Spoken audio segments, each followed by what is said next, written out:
there guys, and welcome back to the channel. So among one of the things that got revealed in the Vancouver meetup and the Realm Brawl was Chee'ilth's deep dive. And it's just yet another one of those things that I needed to make a video about sooner rather than later, because there's just so much to cover still, and I really need to get going for being a bit busy. Let's call it busy. So let's break down her abilities and how she looks, and for most part I think she looks quite good.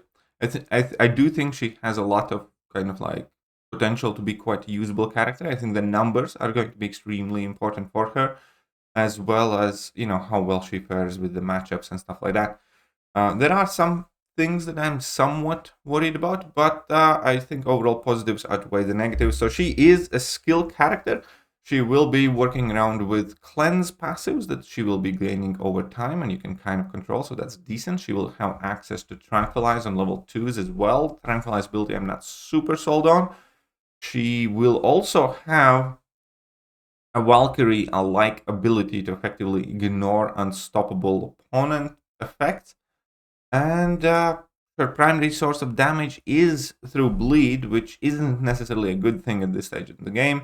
However, she does have contingencies to that should she be awakened. And that is also one of the more important things, because a lot of her abilities do seem to be geared towards specifically countering Photon. That's why it is a bit of an odd choice that she deals damage primarily through bleed, and then you need to rely on the awakened ability and other source of damage through her improved crit rate to deal with the Photon itself. So it is definitely going to be interesting to see how well she counters these less than ideal scenarios, and what sig levels are required in order to be able to use her reasonably in bleed immune matchups. It's going to be very, very significant factor for her. So let's break down her abilities, and here we can see that every 20 seconds, Sister Eagle and Brother Grizzly gives her a spirit charge. They can go up to 10, and as a defender, she's gaining them quicker. When this timer expires, as well as at the start of each fight, Sister Eagle grants 2 indefinite cleanse passives. Now, hopefully, these also interact with Liquid Courage double-edged debuffs, so she could, in theory, be actually quite recoil-friendly character, given ability to get rid of both of those debuffs at the beginning of the fight, and potentially also have a fairly solid level 3 playstyle for short to medium, well, for medium length fights, I'd say. And then also Brother Grizzly grants her critical damage rating and 15% bleed potency per spirit charge, as she keeps gaining them throughout the fight. Now, 20 seconds is quite a long time, but there will be ways how to reduce that duration, and we're going to talk about that in a bit. But her blocks are kind of like unique as well, in a sense that she caps opponents' attacks while she's blocking to whatever they were at the beginning of the fight. So if opponent has some nodes where they get massive furies and prowesses and things like that, you're effectively going to be taking virtually no block damage or very little block damage, because none of those will count as she's blocking. That is the definition of a unique new mechanic in the game that we have not seen. And it is quite intriguing. And you can further lower that, effectively putting on a silent 50% weakness on the opponent, kind of. When you're parrying, so on parries you can take even less damage. And parries do come with additional benefit of reducing your charge timer by 5 seconds as it goes. So if you land 2 parries, then you can gain that charge in the 10 seconds instead of 20. So, that's going to be quite important part of her kit, but that is not the only part of her kit, because her heavy attacks are also important. And when you punish opponent's special heavy, you reduce the duration of your charges again by 7 seconds, I believe. And whenever you use axe strikes, you are inflicting bleeds on opponent. And then if you are landing your heavies, then you're inflicting 3 bleeds instead of 1 with your axe. And here comes the worrisome part. If you punish opponent's special attack or a heavy attack with a heavy attack of your own, then you're pausing your bleeds. Now, this immediately puts kind of like a playstyle constraint on a character, and annoyance, and I really hate when Kabam does these things where you need to weave in like a heavy attack every, X amount of seconds to kind of keep your ramp or do your ramp. And it's always enormously hard to use champions like that. Whether people like to admit it or not, it just hardly ever works. Where you need to like refresh your buffs with a heavy attack with Gamora, it's less than ideal. It's like her biggest drawback. Or it's like Old Man Logan to pause his furies with heavy attacks to try and, keep them for as long as possible. But in this case, it's like to try and keep your bleeds for as long as possible. It is just not practical and easy to do. And it says not to try and force it, but it is in humans' nature to try and force it most of the time. And then with that comes mistakes, and with that comes getting hit in the face, and with that comes less enjoyable playstyle in general. I wish Kabam stayed away from these, land a heavy attack to kind of like maintain your ramp or increase your ramp, or, it's just not a cool mechanic. But perhaps she will do fine enough without it. Perhaps in her case, it will, function fine. But this is immediately one of those red flags in the champion that I look at, because hardly ever it really, goes as well as I think the designers imagine, because it's just, again, not practical thing to do. Because heavy attacks are like a fairly unique type of attack where you need, specific openings to them. You need specific control of timing as well. If you put this timer on it, then it just again makes the fight seem a bit more panicky, a bit more unruly, and you're more inclined to make mistakes. I don't think it's a great thing for Chee'ilth to have such like super vital ability on her heavy attack, especially focusing on punishing opponents' specials and heavies with it, which obviously automatically means there will be matchups where you can't do that at all. There will be matchups where it goes more or less fine, but it's still not an enjoyable thing, in my opinion. That said, still, again, maybe it's not going to be that important for her, and maybe her damage output is going to be perfectly acceptable without you, being an insanely active heavy spammer. It's kind of like the thing that we had with Black Cat, I'd say. When Black Cat got released, every single CCP video effectively showcased, punish every opponent's special attack with heavy attack, then intercept, and then punish their specials with your own heavy attacks. And as it turns out, it's pretty much gratuitous. It's pretty much unnecessary and changes very little in short to medium fights. And Black Cat was, significantly different in her playstyle and level of difficulty to use her than it initially seemed. So it doesn't mean that we need to kind of like immediately put the champion aside, but it again is source priority. Right, let's move on. She also has the one below all ability, where she basically just gets supercharged against Gamma champions. It's similar to like Vox and Inhumans and stuff like that, where if you're fighting a Gamma champion, then you have your debuff potency increased by 40% and your synergies get stronger, so you're going to be doing more damage and stuff like that. It's, canonically and story-wise, I suppose it's cool. It gives character a flavor.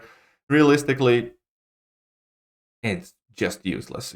How many? I mean, it's not completely useless in some questing situation, but in like competitive fights, competitive scenarios, like how often do you fight like a Gladiator Hulk or something? I Hulk, I suppose, can get used somewhere, but it's still better than human though, because you virtually never fight Inhumans in any meaningful scenario. But still one of those things that is additional text, but will come into play like in 1 out of 300 fights. Right, as an attacker, her debuffs gain 30% duration. That's nice. As a defender, debuffs can be inflicted through block. That's not nice, which obviously means that you will always be taking a risk whenever you parry her. And this is becoming a trend for Kabam that I do not appreciate. It's cool when some champions have that stuff. That's what made Yondu special. I didn't mind when they brought it back for Werewolf by Night. It's one of his defensive abilities, but now again it just seems that this is one of those things that they have started spamming when bad things happen when you try to parry this champion. It's like, cool, whatever.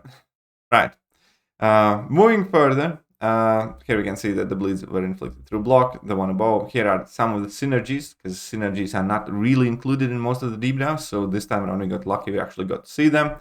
And we can see that Sister Eagle grants 3 additional cleanse passes at the start of the fight, or 8 against Gamma champions. That can be useful in some matchups. Decent synergy, in my opinion. but again, how often you use them. When blocking a heavy attack, become passively unstoppable for 3 seconds. Fair, I guess. Cooldown 45 seconds, or against Gamma Champions 5 seconds. And when struck while performing a heavy attack, become passively unblockable for 3 seconds. I think this one's nice. This one could be like a nice safety net for her in questing. And yeah, against Gamma Champions, again, cooldown becomes 5 seconds. Right. So her level 1 is the one that will let you ignore Unstoppable. So if you will want to effectively use her as Valkyrie of sorts, at least in terms of ignoring Unstoppable, then you will be spamming your level 1s. Whilst this Brother Bear effect is active, you ignore Unstoppable, effectively. You strike the opponents who are Unstoppable as if they were not. So it's not slow, you're not doing anything to Unstoppable, so this effectively means that there's nothing that opponents can do. There are no slow immune champions, they cannot shrug off this ability, it's not a buff, so it cannot be purified or nullified. Therefore, it should likely be quite powerful if the duration is enough for you to be maintaining this constantly. Because that's the thing with Unstoppable effects. You don't just want them countered sometimes. You want that counter to be all the time so you can play freely and actually benefit from that bit of utility. So this is the grit that the Brother Grizzly provides. And then we have the Tranquilize. So special attack, 2 final hits inflict a non-stacking Eagle's Tranquilize debuff for 12 seconds, which counts as a 50% Tranquilize debuff, so fiddy. And while Eagle's Tranquilize is active, Chee'ilth cannot miss. Each time a debuff or a miss is prevented, pause Eagle's Tranquilize for 3 seconds. Now this is the core kit that's designed to be like a photon counter in a sense. Because obviously with Tranquilize and her cleanse passives, you're going to be keeping the debuffs off yourself for the most part. And whilst the Tranquilize is active, you cannot miss, so you can parry and hit her, and you will continuously be able to pause this Tranquilize debuff, because as you continue to strike Photon, you're going to be, preventing the debuffs, you're going to be bypassing the miss, and this can be maintained a very, very long amount of time. Now, here's the, the big question though. That's cool and all, but photons bleed me, right? So you might be able to bypass these photon abilities and, not let her enter her, hard light form or whatever it is, and prevent her from ramping and even, be super aggressive because you're bypassing the miss. But how are you going to be doing the damage? And that's going to be through the signature ability, which we're going to take a look at in the second. However, special attack 3, you can only activate once per fight, so it's kind of like a Diablo.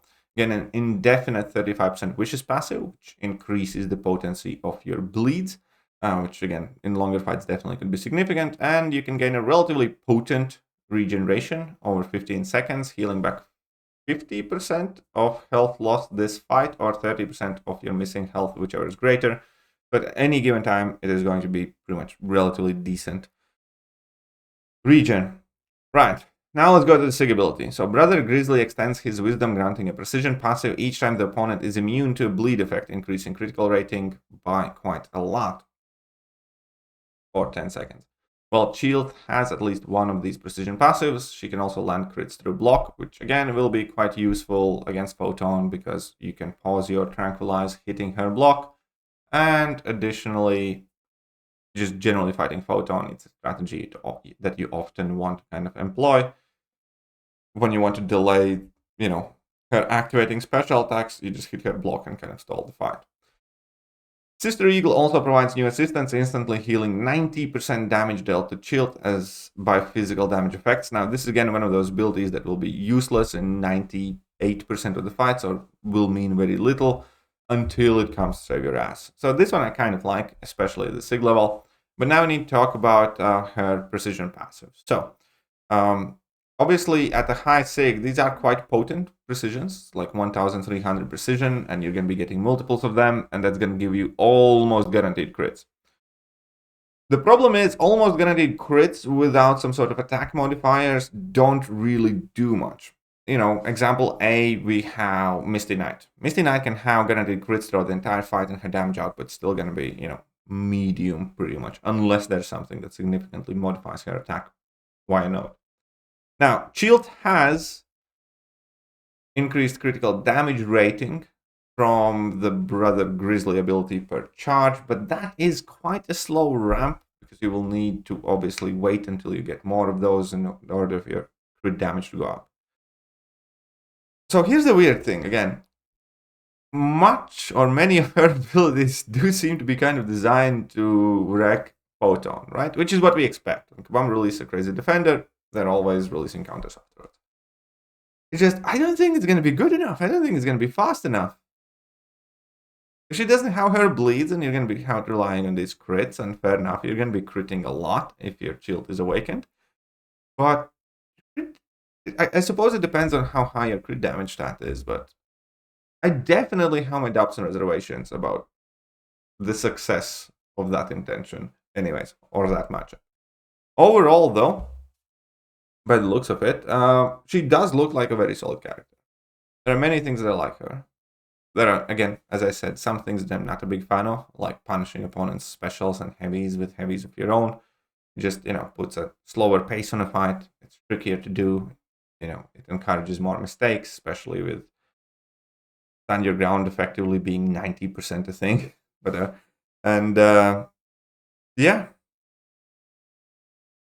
I think there's potential. I don't think there's anything that immediately would tell me, it's going to be hard for me to pay attention to that character. But we definitely do need to see a lot more of Chee'ilth. Figure out whether she's going to be up here, somewhere here, or perhaps even lower. I doubt she's going to be, I think she's going to be at the very least a solid champion. Question is whether she's going to be a champion that you kind of feel like you have to get and have to use because she's wrecking stuff. That I am not sold on. Let me know what you guys think, and I shall see you guys soon. Bye.